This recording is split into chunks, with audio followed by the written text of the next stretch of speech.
What's up, my guys and geeks? As you all know, I absolutely love Percy Jackson. I love the original series. I love all the spin-off series. I love the semi-connected Rick Riordan Presents publishing series. And one of my favorite out of all the stories from Percy Jackson has to be the Heroes of Olympus series.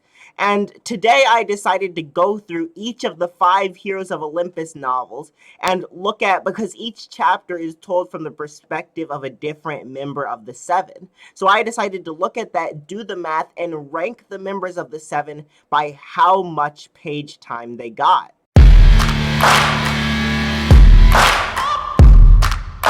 If you go on to enjoy this video, be sure to give it a thumbs up, subscribe, and hit that notifications bell so you can be updated the next time I upload an awesome video. And be sure to comment down below how you feel about the way these characters rank up, if there was anything that surprised you, and what you expected before going into the video. So the way I'm going to format this video is I'm going to go over each of the 5 books, tell you which characters are given page time in that book, and then tally up their page time for that one book. And then after we go through all 5 books, I'll go over all the members of the 7 and rank them from the least amount of page time to the most. And here we go. Alright, so starting off, first we've got the Lost Hero. And the Lost Hero is told from the perspectives of Leo, Jason, and Piper. And out of those 3 characters, Leo actually had the least amount of page time with 149 pages focused on him. Then was Jason with 195 pages, and first place was Piper with 197 pages. And I found that really surprising because Jason's pretty much accepted to be like the main character of this book. I mean, he's the lost hero that it's literally talking about, so I definitely expected him to get the most amount of page time. And going into this whole thing overall, I was expecting Piper to have straight up the least amount of page time out of any member of the 7, just because I feel like when I think of it, she's like the least significant member of the 7 from my perspective, in my opinion. Your opinion, man. So that was a surprise for me. Next up, we got book 2, The Son of Neptune. And again, this book is told from 3 perspectives, that of Percy, Frank, and Hazel. And looking at this book, in last place we had Frank, who only got 143 pages focused on him. Then Hazel had a slightly greater 154 pages focused on her. And then Percy, by far, took the most number of pages in this book, with 212 pages devoted to Percy's perspective. Which, you know, is kind of what we expected. Percy was the main character of the original series. The entire concept of Percy Jackson is named after him. Obviously, we would spend a lot of time with him. Obviously. Well, duh. Alright, next up, we've got The Mark of Athena. But this story is told from 4 different perspectives. We have Annabeth, Leo, Piper, and Percy. And Piper had the least amount of page time with 133 pages. Percy just slightly edged her out with 136 pages. Leo had a slightly greater 140 pages. And then Annabeth took the win with 163 pages. Although she was near last place up until the last couple of sections where there were chapters dedicated to her. A lot of her story took place in the latter half of the book, actually. That's surprising. Alright, next up is by far the longest book out of the 5 novels, and that's The House of Hades.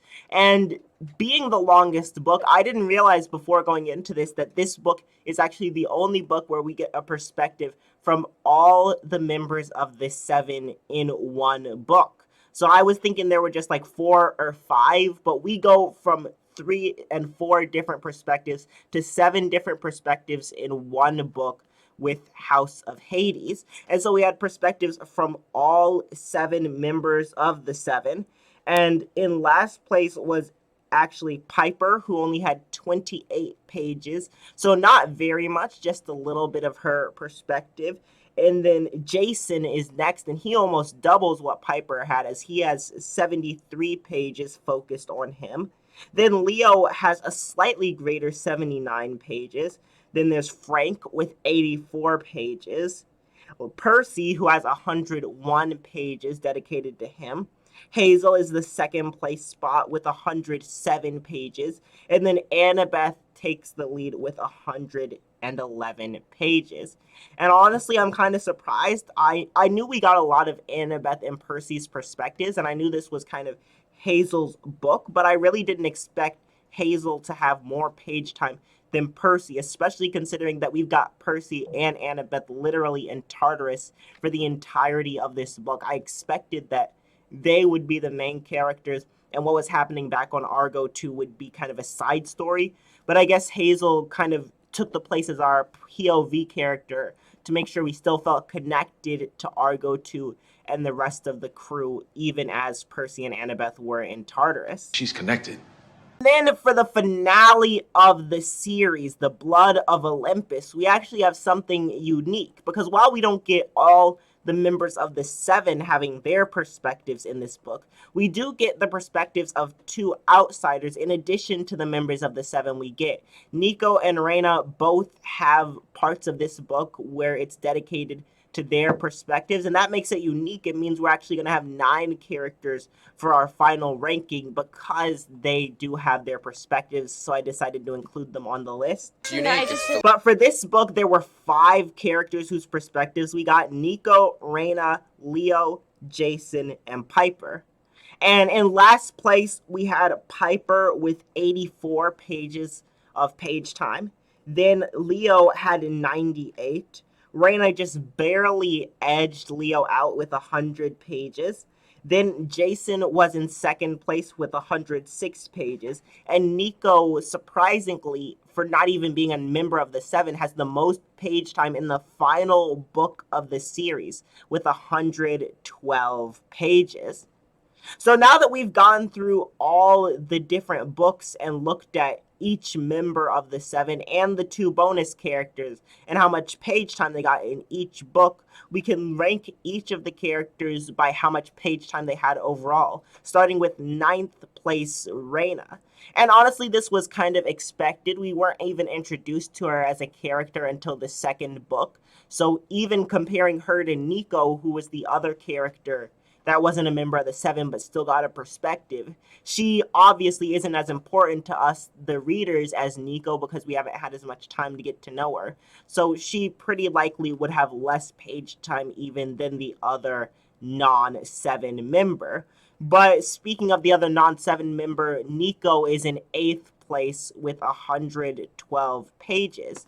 And honestly, that makes sense to me. Nico has been turned into a much more significant character. We were introduced to him kind of trivially in the Titan's Curse. He was just kind of like a side character. He wasn't in a whole lot of that novel, but he's just become so important that it honestly makes sense that not only was he in these books a lot, but he also got his perspective for a significant amount of at least one of the books. Seems reasonable. Next up in 7th place, and the actual member of the Seven with the least amount of page time, is Frank with 227 pages. And honestly, I do understand that, because coming out of this series, I felt like Frank and Hazel, who we're about to see in a moment, were some of the least developed characters out of the members of the Seven. I felt like we got the least amount of time to interact with them, which does make sense. They've only got the focus of 2 books, and I just feel like we really didn't get to connect with Frank and Hazel all that much compared to the other characters. I feel like they were almost more of plot pieces. They were important to the plot more so than they were fully fleshed out characters of their own. Compared to the other members of the Seven, they definitely have their own characters and their own character plots and their own stories and their own backstories and all that. But I just feel like they didn't get as much explored as the other members of the Seven, which is reflected in their page time. But anyway, in 6th place, we do have Hazel Levesque with only 261 pages of time. And this makes sense. It even makes sense that she edged Frank out, because she, more so than Frank, was a focal character in House of Hades, and really that just carried her over the edge. And I feel like they missed out on an opportunity to really explore Hazel and Nico's dynamic, because we did get a little bit of it in book 2, The Son of Neptune, but I feel like beyond that and beyond Hazel's concern for Nico as they went to rescue him in Mark of Athena, we never really got all that much of the two of them interacting as siblings and exploring how each of them felt about discovering that relationship. And even out of that time we did spend looking at that, I felt like we got more from Nico's perspective than from Hazel's. So I feel like that relationship was a bit underdeveloped and maybe could have been explored more if she had more pages. But next up in 5th place is Annabeth Chase with 274 pages. And this kind of surprises me because Annabeth was the focal character of the Mark of Athena. She had the most amount of page time in the Mark of Athena, even though it didn't seem like it for a while. And I just feel like as a returning character and someone whose perspective we'd never gotten before in the original 5 books, I would have thought she would have been more of a focused character. And then the fact that she's literally the main character, only the first 3 books, I would say in my opinion, have like a main character. Jason obviously for the first book, Percy for the second, and Annabeth for the third. So I was very surprised that 2 characters who didn't really necessarily have a book where they were the main character managed to edge out Annabeth in this ranking. But next up in 4th place, we've got Jason Grace with 374 pages. And Jason, I feel like it's weird. We get so much from his perspective. We get so much information and so much time spent with Jason. And yet I feel like I almost know him the least out of all the members of the 7. I feel like a lot of the time we get stuff from his pages, it's more just his perspective on things. We're not really getting to know him and his thoughts and feelings and desires as much as we're getting to see everything through his perspective. He's just a member. We've got to see stuff from his POV. And so here it is. And I feel like it's not really until Trials of Apollo where we revisit Jason's character that I really feel like I get to know Jason and what drives him as much as the other members of the 7. So I would actually have to say that Jason and Piper, but those 2 I would have to say I felt like I knew the least as characters after I read the Heroes of Olympus. But speaking of Piper, in 3rd place, we've got Piper, and she has 442 pages of page time. Now, like I said, I thought Piper was going to be the least explored character going into this, so it really shocked me for her to not only not have the least focus, but make the top 2. And I just must have missed it. I didn't feel like we spent that much time with Piper in the books, but going back through, she was a character in 4 out of the 5 books who we got a perspective from, and she was just a major part of the books that I feel like I kind of slept on. But still, I feel like I know her a little bit better than Jason after the end of this series, but still I feel like even with all that page time, I didn't really get to know her and know what drives her and know as much about her thought process as I did with Frank and Hazel.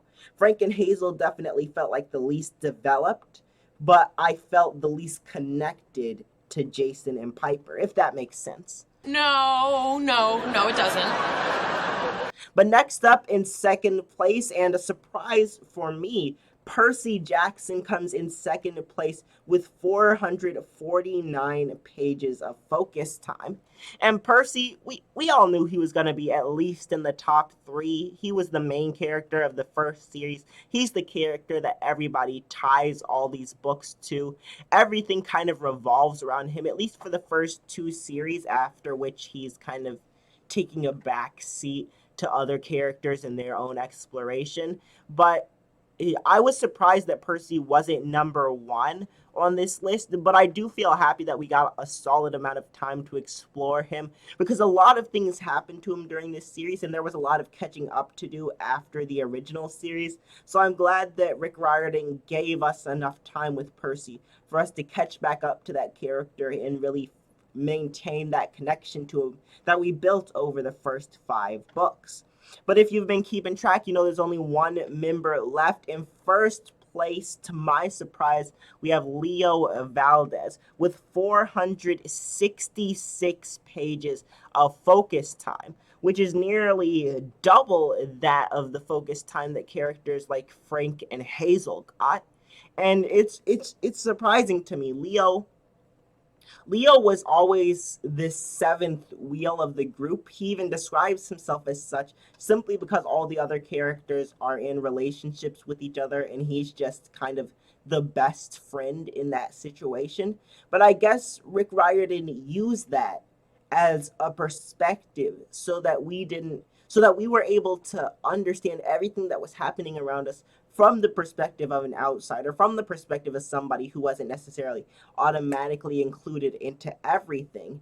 And so we're able to see all that through Leo's point of view. And also, he's just a great character. He's so much fun. He's such an enjoyable character to read. I'm not surprised that he got this much page time because honestly, he might be my favorite member out of the seven because he's got such a fun personality. Percy's my favorite character out of the seven, but Leo's definitely number two just because of all the personality he brings and the deep contrast of like that tragic background to his more lighthearted personality in the present. But all right, those are the rankings of each character in the Heroes of Olympus series based off of their page time. I was really surprised, but it does make sense given the way people seem to online feel the least connected to Frank and Hazel. They had the least amount of page time. Leo's their favorite out of these new characters, aside from Percy and Annabeth.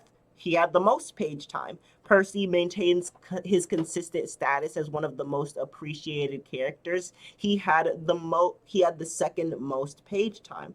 Characters like Jason and Annabeth aren't really talked about all that much. They were right around there in the middle. So I was surprised to see that the amount of significance and the amount of connection people seem to feel to these characters online seems to correlate almost directly to the amount of page time they got. And the amount of connection or the amount of enjoyment people seem to get out of two characters' relationships also seems to correlate to the amount of page time that they got. Because Jason and Piper and Percy and Annabeth are definitely the two more favored couples out of the mix, whereas Frank and Hazel are kind of like not as appreciated or are people's least favorite couple from Heroes of Olympus. They got the least amount of page time. So it really seems like people's opinions on these characters were directly influenced by how much we were reading from their perspective. Fascinating. But alright, I hope you enjoyed this video. If you did, be sure to give it a thumbs up, subscribe, and hit that notifications bell so you can see the next time I upload an awesome video. Be sure to let me know in the comments down below, did any of these rankings surprise you? Did you think that one of the characters was going to get more page time than they turned out to? Be sure to let me know in the comments down below. If you want to see me discuss the new Percy Jackson TV series and all the updates we've got regarding that, you can click on this side of the screen. And if you want to see me outline the 10 characters I need to see in James Gunn's new DCU, you can click on this side of the screen. But you only got 3 seconds because this video is about to end. Adios!